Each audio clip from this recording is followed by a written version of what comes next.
Welcome to what we think of as the center of the universe here, New York City, the Hayden Planetarium, the American Museum of Natural History. I want to not delay at all. I want to bring on our three special guests. First, let me introduce John Grunsfeld. John Grunsfeld, veteran astronaut. There he goes, John Grunsfeld. Go on, have a seat. This man has been in space 5 times. And I asked him, how does he keep track? He says, because he only has 5 fingers on his hand, so he doesn't have to remember beyond that. John Grunsfeld not only serviced the Hubble Telescope, but had other missions in space as well. Coming up next, Mike Massimino, a native New Yorker. Mike Massimino.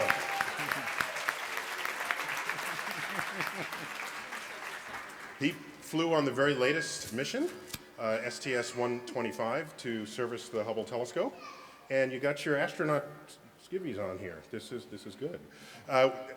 Today we're celebrating the opening of Beyond Earth exhibit here at the American Museum of Natural History.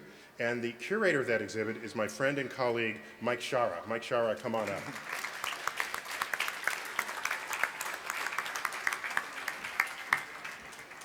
We are receiving questions from the Twitterverse.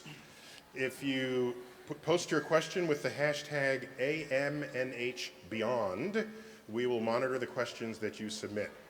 But first, I just want to have a conversation with you guys. And does my microphone, I have a microphone on me, don't I? How do you like that? I just want to talk to you guys before we take questions from the audience. A few questions with you. Oh, could you slide that? Sure. Give me a little space here. Sorry about this. Good. Room to pace. There you go. So Mike, why now for this, so we have 2 mics. Mike Shara, why now for this exhibit on the exploration of space beyond Earth? Well, we're at a... Because you've been here for 10 years, and you didn't do this 5 years ago. So. That's right, 12 in fact, but yeah. We're at a kind of crossroads. We all know that the Shuttle program has ended, and I think of that as a little bit like us graduating from kindergarten. And we're about to take the next steps. NASA is building large next-generation rockets, working with industry to build a next-generation spaceship that's going to take significant numbers of astronauts up into space.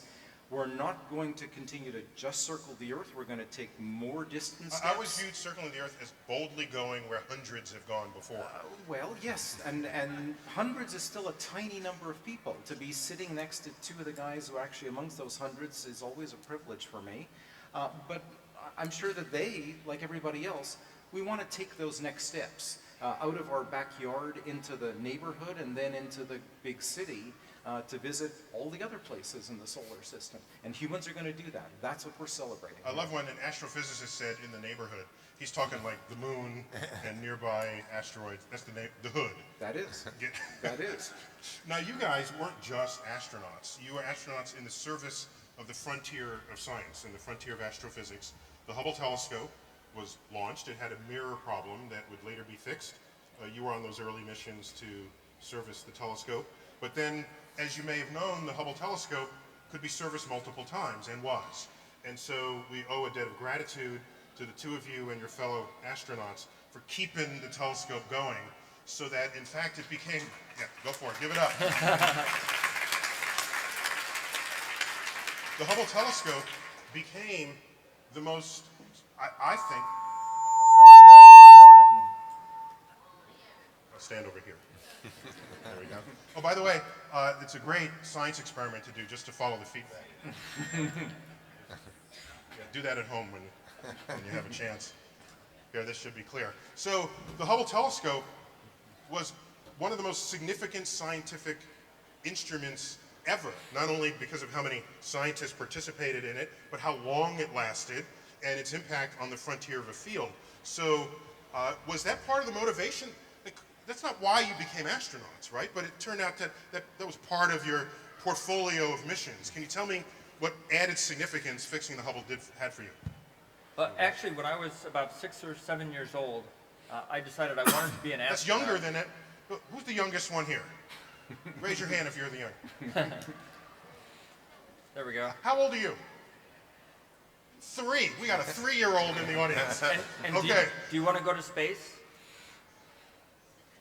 No. Yeah, he shook his head. Not yet.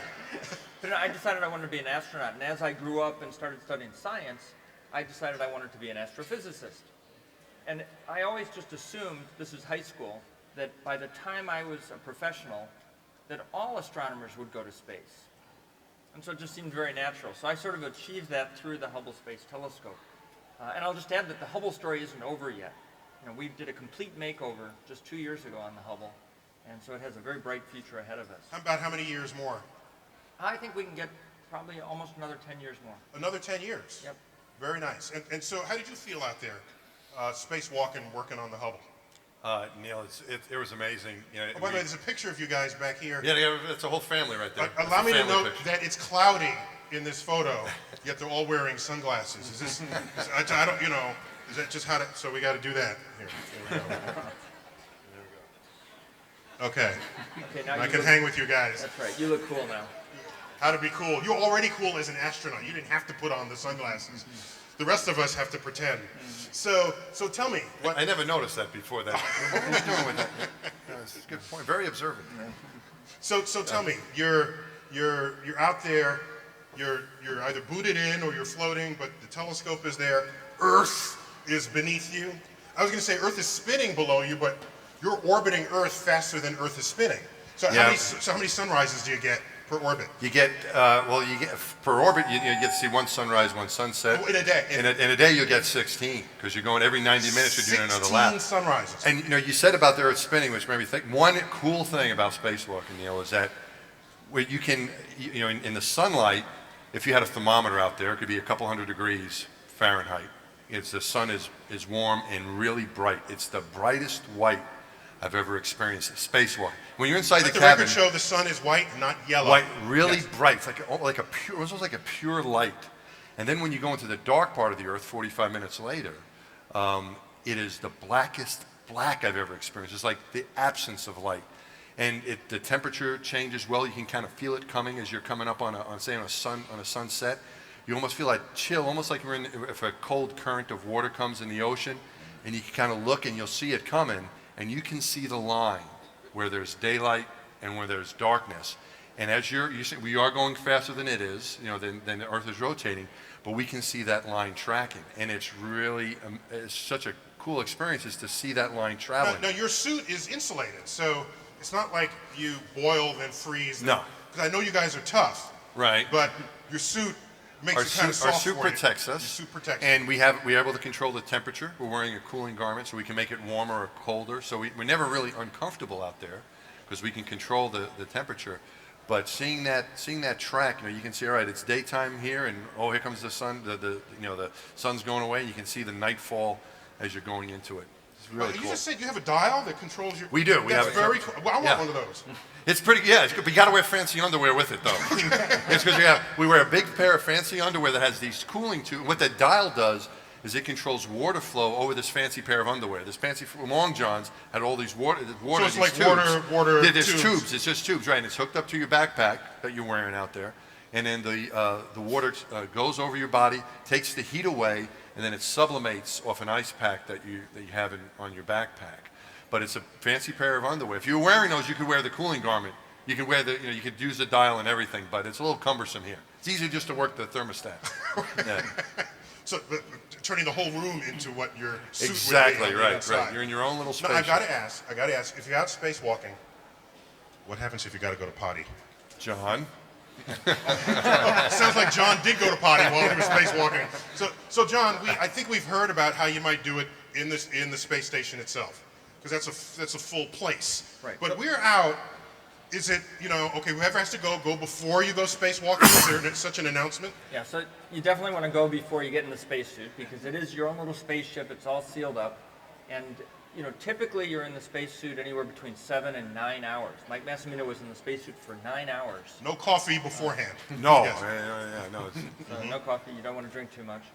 And inside the spacesuit, we actually have a little canteen. It has about a couple of quarts actually of water, and it's a very dry environment. It's pure oxygen. and we try and keep it dry so your visor doesn't fog up and then you can't see. That would be bad. That would be bad. You're trying to fix a telescope and you have a foggy visor. That's right. You know, you take your hand and you wipe and you realize it's on the inside. It's inside the glass, not outside. Right, right. And you don't want to take your helmet off. That's bad. so it's very dry, and so you get very thirsty. And so, in fact, you lose more water during the spacewalk than you drink, than we have available. And so you get a little bit dehydrated. So I've actually gone for 8-hour and 40-minute spacewalk without having to pee. Without having to go to the bathroom. But just in case, underneath that fancy cooling garment, we wear long underwear. Underneath the long underwear, we wear a pull-up diaper. A pull-up diaper. Yep. Are they special space-age diapers? No, or are they they're off not. the shelf? They're off the shelf. They're off the shelf, but they're adapted for us because they mark where the front is. That's right. They're front, and they have your initials on it, so you're not supposed to share it. No So sharing they mark it. diapers. They don't leave anything to chance with Okay, us. if you had to be told not to share diapers, I worry about you guys. They don't want to take any chances, Neil. So Mike, let me get back to you here. Okay. In the exhibit, if you haven't, it opens this weekend. In the exhibit, you go places. You have an enthusiasm for the future of space I do. that I don't know that I share with you. You're ready to like have elevators into space elevators. Correct. Interplanetary travel with people. Yes. Interstellar travel with people. Eventually. When? It's impossible to The whole exhibit's on this. Yes, and the answer to your question really is, what's your budget? If you're willing to spend the money now and you $1 have the money now, zillion, that's the budget. fine. If you give me as much money as I need to do this, I'm going to go to the moon with a very highly qualified crew of engineers, astronauts, scientists, and I'm going to build you an elevator from the moon to the Earth that'll be ready to work in about 20 years. It's only about 20 years to have that. And that means we're going to have a cable that's But going to just to stretch remind you, all the way from the moon to the Earth. 20 years ago Yes. was 1991. Yes. Okay, that's all 20 years. I know that's an eternity for many kids in the room. Yeah. And for the grown-ups, that's yesterday, right? Am I lying? 1990, that's yesterday. So you think 20 years from now, 2030, Yep. you're ready to take an elevator to the moon? Yes. Yes, absolutely. NASA's building the kinds of rockets now and partnering with industry to build the kinds of rockets now to get us off the Earth and back to the moon. And once we land on the moon, we can use our really clever engineering skills to mine the moon for the kinds of materials we need to make the cables, manufacture those cables on the moon, put a heavy weight, using a rocket to put a heavy weight between the Earth and the moon. That rock is going to be pulled so strongly towards the Earth, because the Earth's gravity is much stronger than the moon's, that you could run a cable all the way down to the moon's surface. And then if you make that cable longer and longer, step by step, you can extend it all the way back to the Earth, to within about 100 miles of the Earth. So you wouldn't need to take a conventional rocket ship, nothing like Apollo the 11, to go to the moon. You could take a rocket plane to get up to the bottom of the elevator and use that elevator then to elevate you to the lunar surface. I'm glad he's got that figured out. Okay, call me when you're ready. You bet. And You plus, we bet. got to commission space elevator music for that. I think that's we That got would, to. that would be Right, pretty because that's dull. a long elevator ride. Well, it doesn't have to be. You could probably do it in as short as 4 or 5 days, but why would you want to? If you could do it in luxury, instead of being confined in a tiny little elevator, let's actually make it a luxury cruise ship so we can all go there in style. Great food, fantastic wine on the way. Great which- views. That's great, what $1 zillion goes.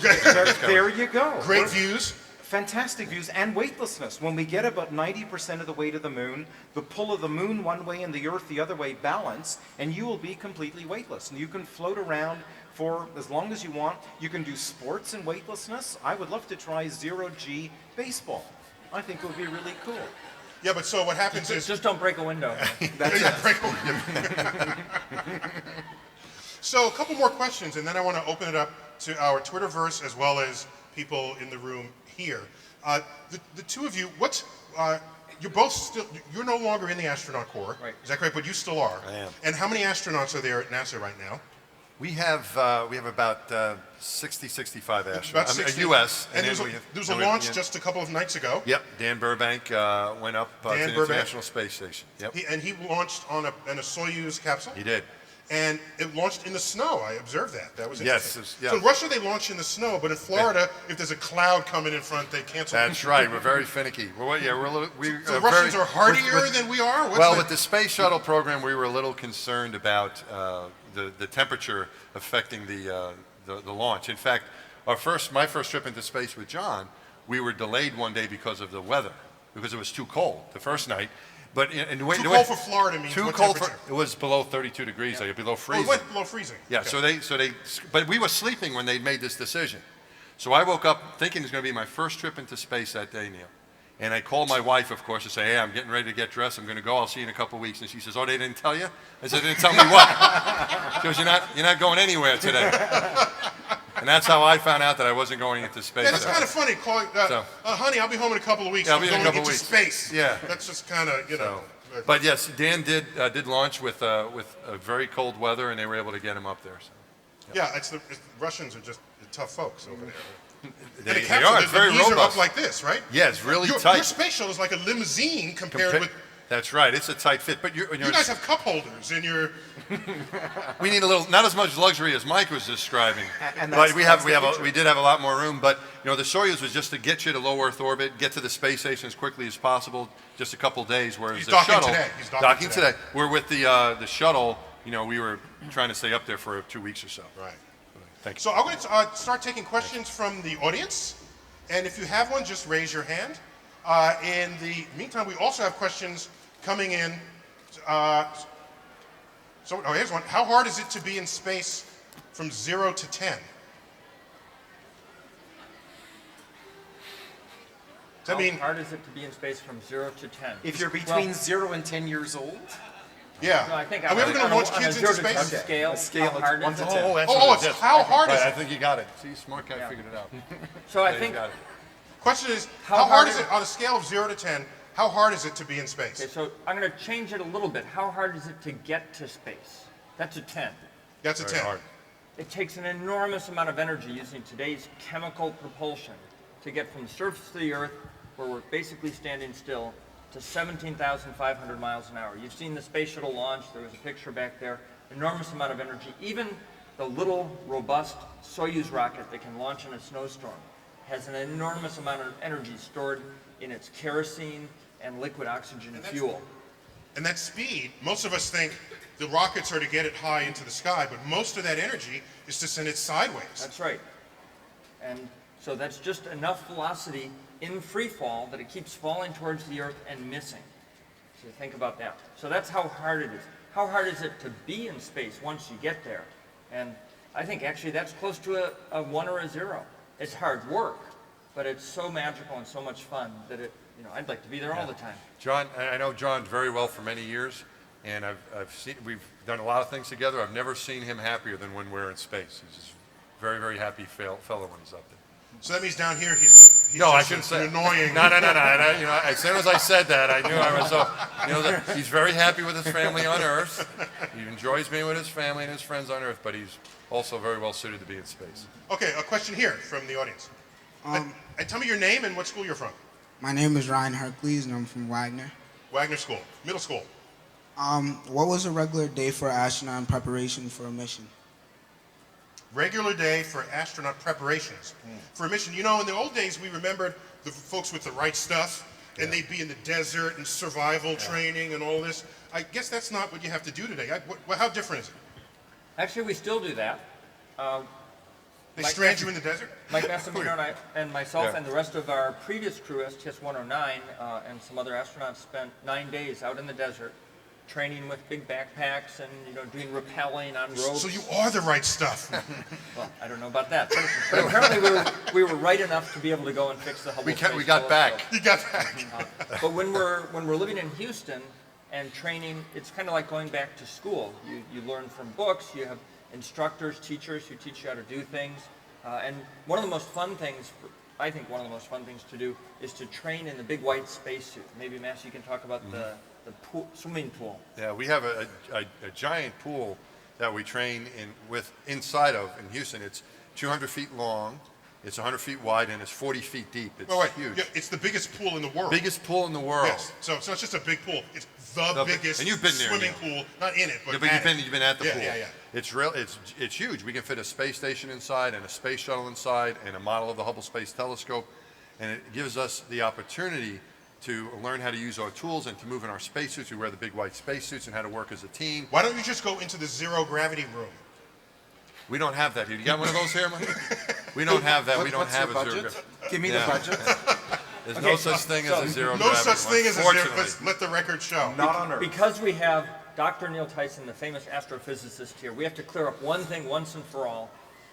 Live to the world through the live feed, there is no place in the universe with no gravity. Gravity is everywhere. So we don't have a zero gravity room. And so you have to come, the next best thing is sort of the buoyancy of being in a swimming pool. Yep. Correct. The next best thing. And so you Right. got the entire Hubble telescope sunken in the pool. That's right. And you practice there. Right, and it's and so you asked what it's what it's like earlier. When you're doing your job, you're very well prepared to do that, to do your job, because you're trained so well. But you're not prepared to look around and see all the beautiful things you see in space. That's what's new. But you are trained very, very well to get your job So done. in the swimming pool, they should put distractions for you so you can train Yeah. how to be good while you're distracted. I And they distracted do that, John yeah. all the time. Yeah, see, So for every hour of a real spacewalk, we will have spent at least 10 hours in our spacesuits in that swimming pool practicing. Excellent. Another question, right here. Oh no, we've got one. So we get the microphone in sequence. Yes. What did you Well, see? your as- name and where you're from? I'm Gavin. I'm from Wagner Middle School. Hello. Hi. What did you see as the greatest obstacle in the mission to repair Hubble? Greatest obstacle in your mission to repair Hubble? When we started the mission that we most recently went on in May of 2009, we had a bunch of repairs and upgrades we were going to do to the telescope, putting in new super duper digital cameras and fixing computers and things like this. Along the way, 2 of the scientific instruments on Hubble died. Basically an electrical problem, and they stopped taking data. You can see some of the Hubble pictures here behind us as it scrolls through, and the camera that could take those pictures stopped working. And a really phenomenal scientific instrument that can actually study the atmospheres of planets around nearby stars stopped working. And we had lots of smart people who thought about, could we fix them? Because we couldn't take up new ones, it was too late. And pretty much everybody said, they're dead, they're impossible to fix. Well, you tell a couple of guys like us something's impossible to fix, and we think, that sounds like a challenge. And so the hardest thing was to try and figure out how to fix these instruments in space that had hundreds of tiny screws. Then you can't lose any screws on the Hubble. It could break You the got big Hubble. bulky gloves And too. the big bulky ski gloves is how to take out the tiny screws, not lose any, and then pull the circuit cards out and actually go in and do surgery on these scientific instruments. And so we spent a lot of time trying to figure out how to do that. That was the biggest obstacle. I've got a tweet from Dogstock824 who asked, well, if that was the hardest part, what was the scariest part of the whole mission? when we went through these repairs or through the mission, through the spacewalk, certain things happened that we didn't expect. And so in Did some these ways, go unreported? no, they were well reported. No, there was, I guess, scary. There's two senses of scary. One scary was when things weren't necessarily working the way we'd like. There was a handrail that I couldn't get off to repair the instrument John was talking about, and we went for a while thinking that we might not be able to complete the repair. And then when John and Drew were outside, what's depicted in the new exhibit of the wide field camera coming in and out, there was a stuck bolt. So it took a while for us to figure out how we were going to get that old instrument out, for example. So But some of that, Mike, you're telling me at launch time you're strapped onto 1,000,000 pounds of thrust and you're scared that a knob won't turn on the telescope? in some ways, yes. That's what you're I worried about. think this question But- is not which knob All right, so scared physical- you. It's physical your life. scariness. When did you feel your life was at stake? Yeah, I might start, if I start to cry, it's okay. Right? 'Cause, no, I think that the scariest part is the launch. And my first time that I went out to the launch pad, you've been out there, I've been out there before, and there are lots of people crawling around the spaceship, and it's kind of like fun and happy and people working. But the morning of the shuttle launch, they put fuel inside of that big orange tank. And then it becomes pretty dangerous to be around that place. So everyone evacuates. So when you're riding out there, when you go out to get into the van, there's the security SWAT guys with the weapons, and Dwayne Carey, Digger, our pilot on the first flight, turns to me as they're walking out, people taking up pictures, goes, wow, look at all the security, they're trying to here to protect us. I go, no, I think they're making sure we're going to get on. Because they're standing right there. They want us to make sure we get on. To actually get on the You thing. make, no chickening out now. We got guys there. So you go, and it's kind of, you get out there and stepping off of the van, the Astro van, and with my friends, and it's just us and a couple people to help us get inside, and then they're going to hightail it out of there. And looking up, it was dark. It was middle of the night, more or less. It was dark outside, and that spaceship was alive. It was smoking, and it making noises. It looked like a beast. And for the first time, I thought, maybe this wasn't such a smart idea.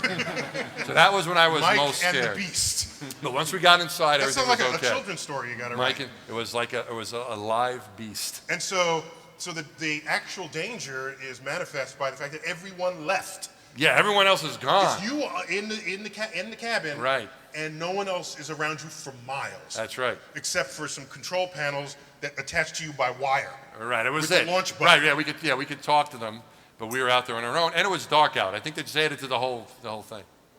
Another question. Yes. We have Becky. one in the back. Uh-huh.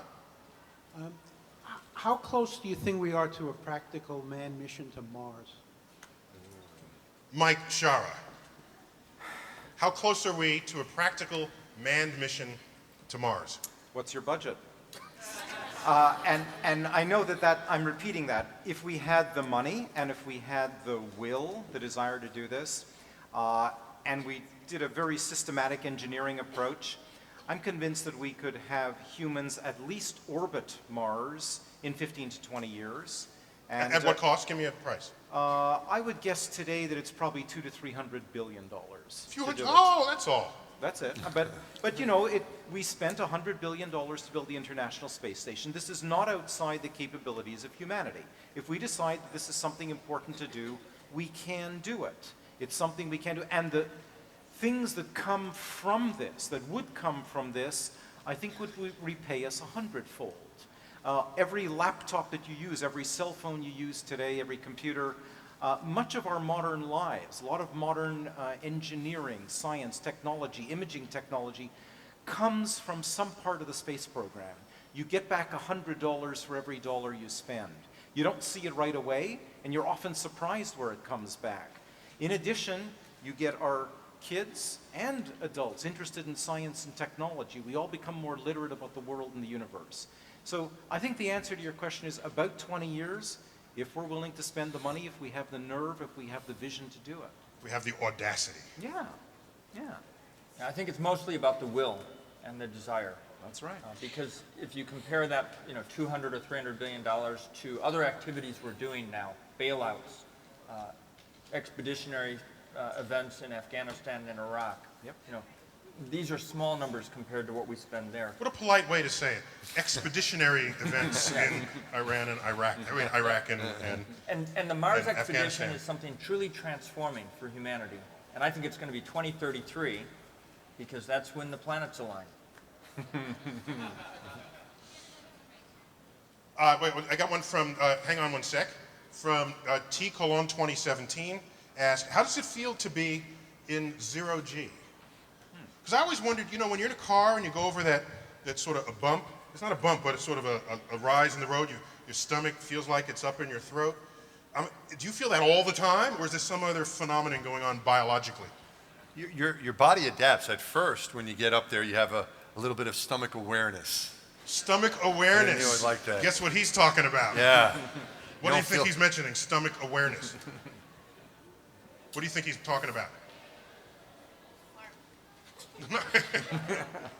Yeah, don't have stomach awareness while your helmet is on. You feel Yes. you feel a little nauseous. Okay. Is what it is. So stomach awareness, go on. Yeah, you feel a little nauseous, and your spine stretches because gravity keeps it all in one place when you're on Earth, and so in So you space, get taller. You get taller. You get about another inch to an inch and a half. So you in could height. ride the games at the amusement park if you weren't tall enough. You can, except those rides. You have a really cool ride in space, but you don't have the amusement park That is there. your ride, okay. And when you get back to the amusement, when you get back to Earth, you lose that growth. shrink in the- back down. You shrink back down. So you're 6'3" or so. How tall Yeah. do you grow in space? I grew about an inch and a quarter in the spine. My spine grew about an inch and a quarter. So it was a little bit. So, and we actually adjust our spacesuits in space. We know what we trained in, and we make them the pants a little bit longer for when you spacewalk in space. And if they're not fitting right, you know how to adjust them to make them Because you don't want just like right. high waters in space. That wouldn't be. No, you wouldn't want that to You happen. can't have that. Right, so we have like space tailors. So that stuff. So your body's going through these different changes. Your fluid is distributed throughout your body in one gravity. When you get to space, it kind of pools in the upper part of your body. Everyone kind of has a big head, puffy head, because their fluid is up here. But after a couple of days, the body adjusts and you're feeling much better. But those first couple of days are a little uncomfortable. But it's made up for just for the fact that you're up there and having the experience of a lifetime being there, and the view and the work makes up for all those discomforts. Mike, how soon? I got another quick question here from the Twitterverse. Yep. I lost it. Where was that? How soon? This is from DeviID_KDF, somewhere in the Twitterverse. How soon will civilians be able to orbit Earth, either as a vacation or job-related? Well, I think that we're going to be able to get up to not Earth orbit, but the boundary or the edge of space using the Virgin Galactic space plane and some of the other competitors. And you have a model of a plane in the exhibit. We do. That's of which of these? This is the Virgin Galactic plane. The Virgin Galactic plane. You'll be taken up to about 15 miles. The big plane will drop, the mothership will drop the smaller ship. It'll look sort of like a rocket airplane, and that'll fire you up to 100 kilometers. Not quite space, but almost. We've had that argument kilometers, before. that's 62 miles 62 for the miles. metric illiterate. That is correct. Okay. And once you're there, when you turn off the engines, you're moving pretty fast, about 2,500, 3,000 miles an hour. You coast up and then come back down. Scott Carpenter was the first U.S. astronaut to do that, suborbital flight. And that may come as early as the end of 2012 or sometime in 2013. It's about $200,000 now. It's pretty expensive. But I would guess that in 3 or 4 or 5 years, it'll be a lot less as competition starts up. Orbital flight, I think, is probably going to be 10 or 20 years before civilians are able to do that on a very regular basis. Rich civilians. And Well, initially, but then not so rich. I would bet that for the If you have cost only a of million instead of 10 million. Yeah, well, Yeah. no. I think for the cost of a really snazzy round-the-world cruise, you're going to be able to do it. Maybe $10,000, $15,000, $20,000 in about 10 or 20 years. And that's about what a round-the-world cruise costs. That's right. People, yeah. Yeah. I will point out that in the Space Shuttle program, first of all, Mike Massimino and myself are both civilians. Now, I think what he meant is non-NASA astronauts in the U.S.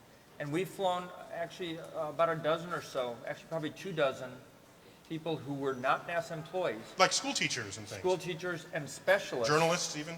We have not flown a journalist, although we've that on had purpose? we've had people tweeting Sorry, from, journalists from back there. space and writing from space. But on my first flight, we had 2 astronomers who were not NASA employees, and they were flying because their telescope was on board.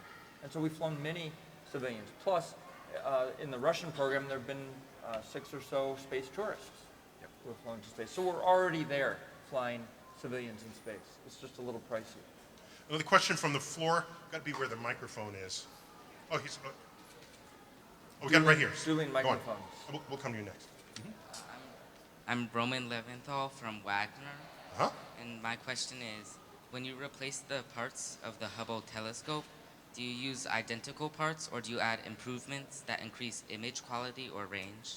So the question is, when they went up to repair the Hubble, did they just replace something that broke, or did they actually improve the performance compared with what it was able to do before? So, John? So Neil, you talked about, this amazing Hubble Space Telescope and how it has transformed our understanding of the universe, and that it is maybe the most significant. But just quick, I got this picture. This is touchdown. Yep. The instant of touchdown. Does that feel good? Be back on Earth? Oh, yeah. Yeah. Okay. Good. Just want to verify that. Just because It's nice to be home. it's nice. Yeah. Oh, there's no place like And home. it's good to be on a runway and at home safely. Safe Yeah. runway. Yes. Yeah. Okay. Sorry to interrupt. Go. So this amazing Hubble telescope, and one of the reasons why it's so amazing is not just because it was designed really well, but because it was designed to have things replaced, and not just when things break, but to bring up new scientific instruments. So imagine those of you who are older than some of these kids, that you go to the camera store to buy a digital camera 10 years ago, and you buy a digital camera today. The digital camera of 10 years ago would have been really bad. It wouldn't have even been good to put pictures on Facebook. Of course, Facebook didn't exist. But now digital cameras make just amazing Dark pictures. ages. And so on this most recent mission, Mike Massimino, myself, the rest of the crew, we put in brand new digital cameras into Hubble. And that's what makes it so much better than it was when it was launched.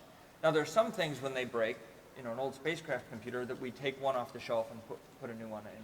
But for the most part, our work has been to improve Hubble, to put in new super-duper digital cameras. Excellent. We have a question right there with the microphone. Oh, thank you. Mike, Mr. Massimino, I've heard you talk about on your busy spacewalk schedule, you had like a few moments to kind of take in the view. I actually heard that on Star Talk Radio.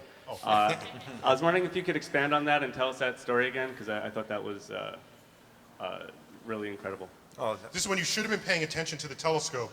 yeah. You Okay, caught I the need view to of be quiet. the Earth. Okay, I need to say that before we launched, I said, on the spacewalks, long before the mission, I want you to find some time during the spacewalk that you can plan to look out the window. Because on my first spacewalk, 8 hours and 40 minutes, I came in to the hatch at the end and realized that I'd done nothing but work the whole time and had never really looked around to figure out that this was just an amazing place to be. So I said, don't make the same mistake. So he planned it. Yes, John's advice was good advice because you work hard, you're trying to make sure you don't ruin the telescope and you do your job, but at the same point you want to have enjoy some of the experience. But I think the story that I told on Neil's program was when on my second spacewalk. My first spacewalk I didn't look around very much. We were rotating those solar arrays. I didn't want to lose anything, and it was kind of a big deal. So I looked around a little bit, but on my second spacewalk I had it set up very well for a good look. I was in a foot restraint. We had just gotten the advanced camera for surveys inside of the telescope. We were going to put the old instrument that we had taken out away, and it was a daylight pass, so I could see the Earth very well. And I really just tuned out everything else and just concentrated on where I was and tried to enjoy it. My first look was, my first reaction was to just turn my head and not look at it. My thought was, people are not supposed to see this. This is beyond what we can comprehend. Don't look at it. It's just not meant for you to see this, right? It's like a secret. You're not supposed to look at it.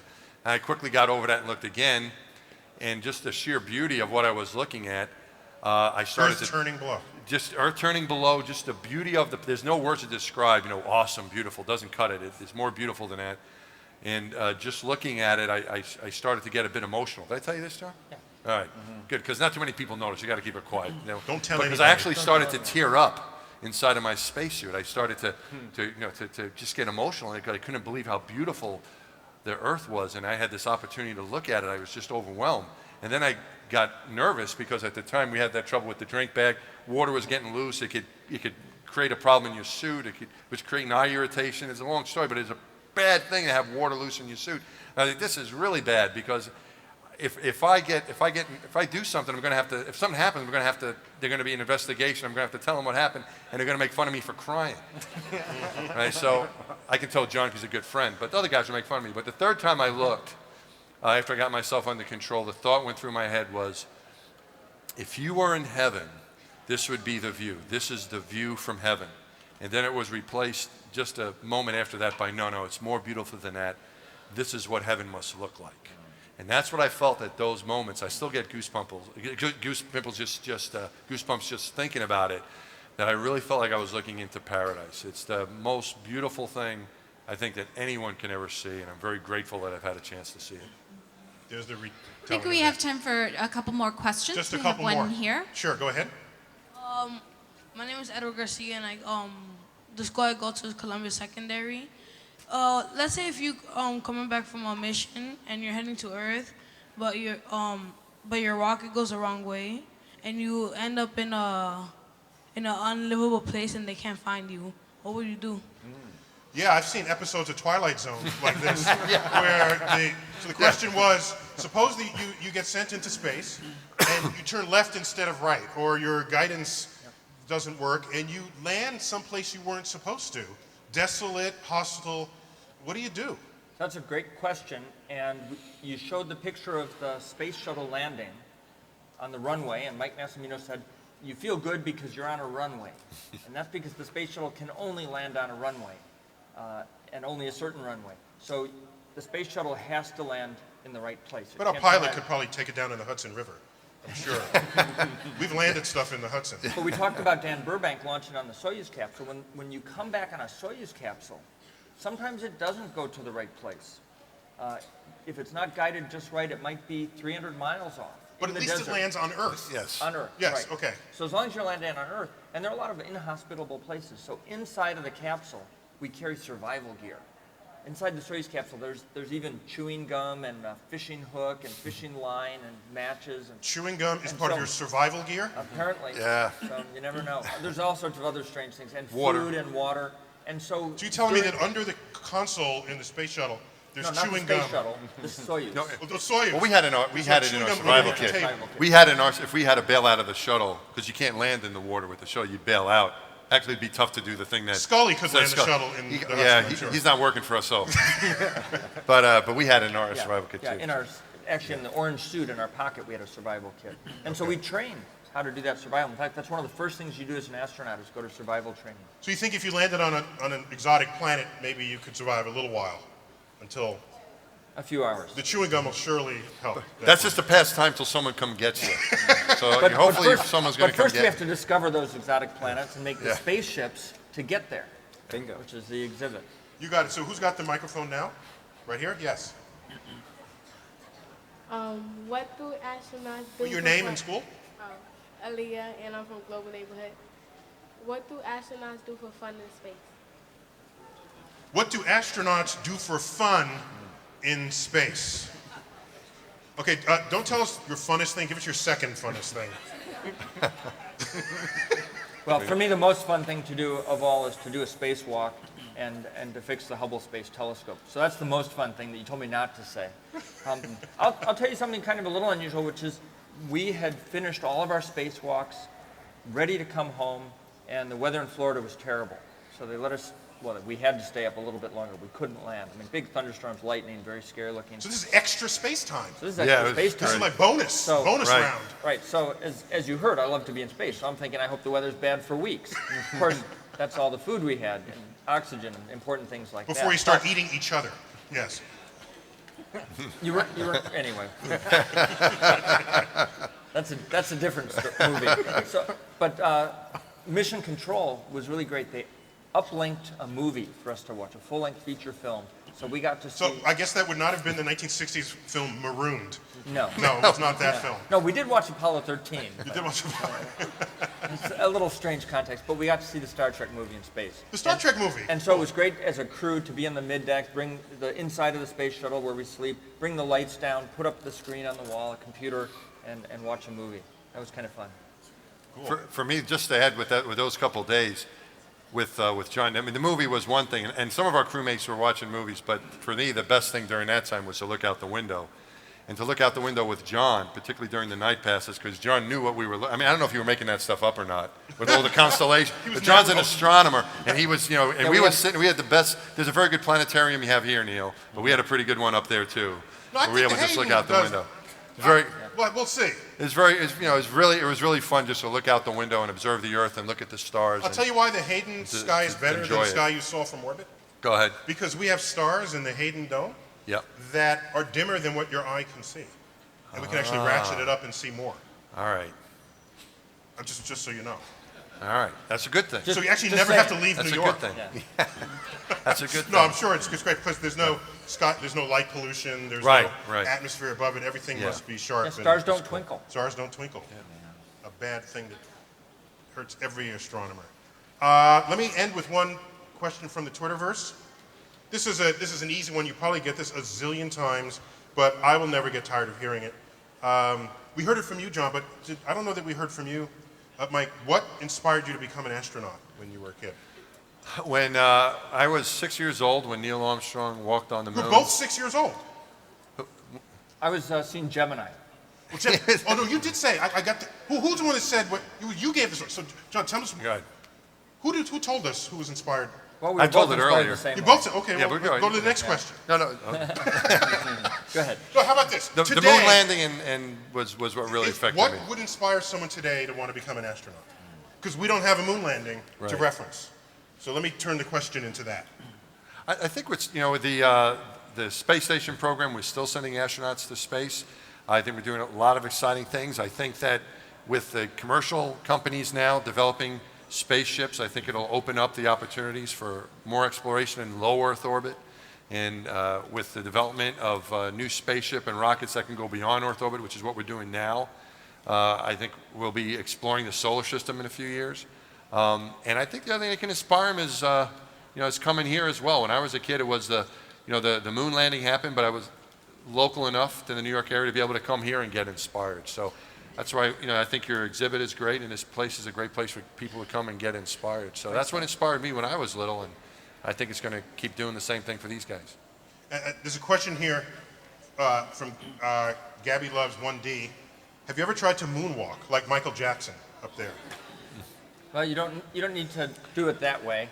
You can just give yourself a little push, and you just glide. You just slide. Yeah. I've seen you moonwalk. No, I won't do that here. Yeah, I've seen it. No. Okay, join me in thanking our three panelists for this illuminating discussion. Mike Shara, Mike Massimino, John Grunsfeld,